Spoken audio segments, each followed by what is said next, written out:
mengambil judul presentasi yaitu Jidal Al-Quran. Jidal adalah istilah dalam bahasa Arab yang merujuk kepada perdebatan atau diskusi.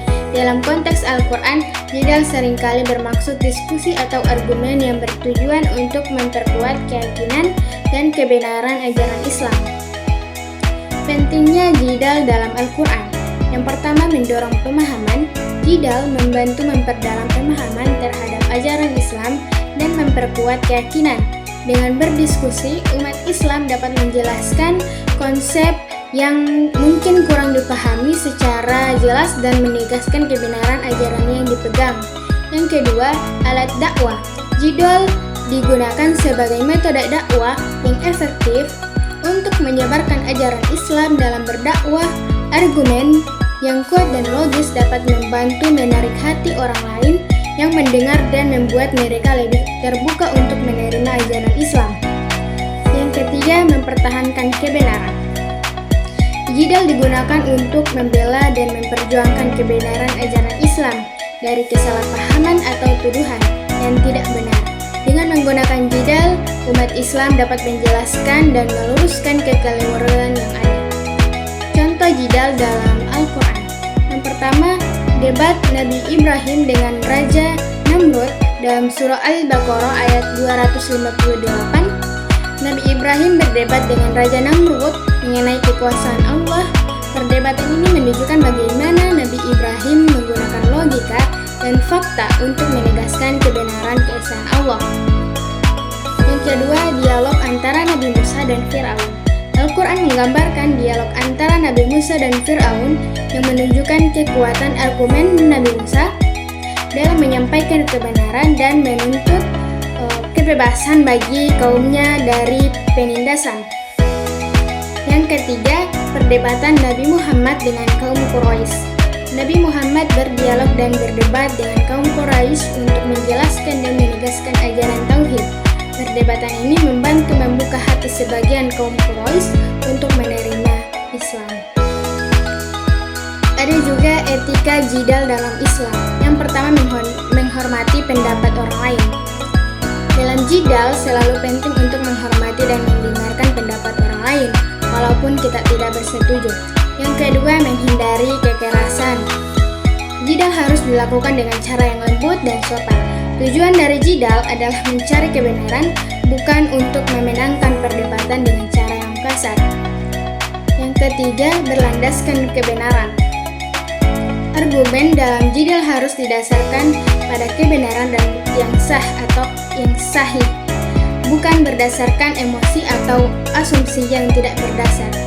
Tantangan jidal Al-Quran di era modern, yaitu penyebaran informasi salah dan hoaks agama, kelompok menyelewengkan makna Al-Quran untuk kepentingan tertentu, kurangnya pemahaman masyarakat soal konsep jidal Al-Quran, pengaruh media sosial dalam membentuk persepsi publik.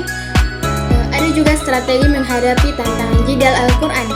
Yang pertama, tingkatkan literasi dalam pemahaman Al-Quran dan ilmu agama. Yang kedua, perkuat pendidikan, lembaga pendidikan dan dakwah berperan aktif. Yang ketiga, kembangkan metode, buat strategi diskusi efektif dan relevan pada saat berargumentasi. Yang keempat, bijak bermedia sosial, gunakan media sosial secara bertanggung jawab dan kritis. Nah, saya akan memberikan pertanyaan dan jawaban sebesar 5. Apa pengertian jidal dalam Al-Quran dan bagaimana kedudukannya dalam Islam? Nah, jidal dalam Al-Quran berasal dari kata jadala yujadilu jidalan, yang berarti perdebatan atau adu argumen. Dalam konteks Al-Quran, jidal adalah bentuk dialog atau debat yang bisa bernilai positif atau negatif, tergantung pada tujuannya. Jika dilakukan dengan cara yang baik atau billati hiyah ahsan dan bertujuan menegakkan kebenaran serta menjelaskan kebaikan, maka jidal diperbolehkan bahkan dianjurkan. Namun, jika dilakukan dengan sombong, ingin menang sendiri atau menyebarkan kebatilan, maka Al-Quran mengecamnya. Yang kedua, sebutkan salah satu ayat Al-Quran yang menganjurkan jidal dengan cara yang baik dan dijelaskan maknanya. Salah satu ayatnya adalah, dan janganlah kamu berdebat dengan ahli ahli kitab, melainkan dengan cara yang paling baik. Quran Surah Al-Ankabut ayat 46.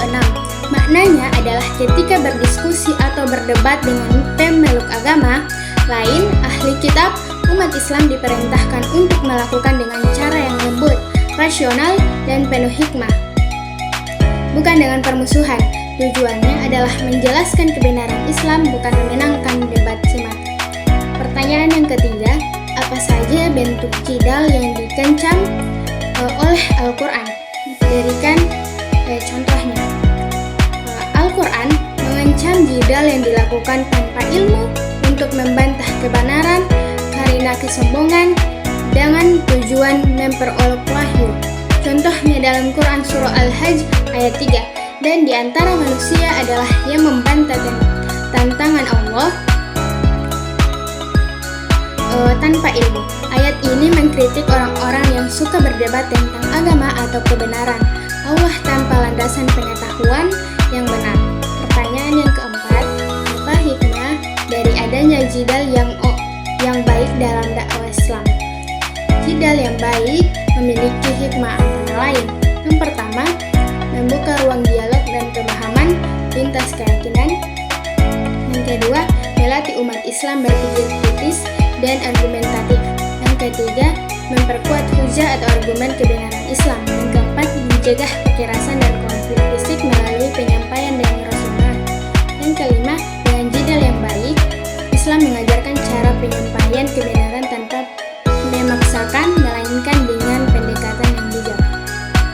Pertanyaan yang kelima, bagaimana cara menjaga hati tetap ikhlas saat berjidal agar tidak terjebak dalam keinginan menang sendiri? Nah, caranya menjaga keikhlasan saat jidal antara lain. Yang pertama, niatkan untuk mencari kebenaran, bukan ingin menang atau mengalahkan lawan. Berdoa, diberi kelapangan hati dan kelembutan dalam berbicara. Yang kedua, bersikap rendah hati dan siap menerima kebenaran meskipun dari lawan diskusi. Menghindari kata-kata kasar, merendahkan, atau provokatif. Yang ketiga, mengingatkan bahwa dakwah adalah amanah, bukan ajaran debat kusir.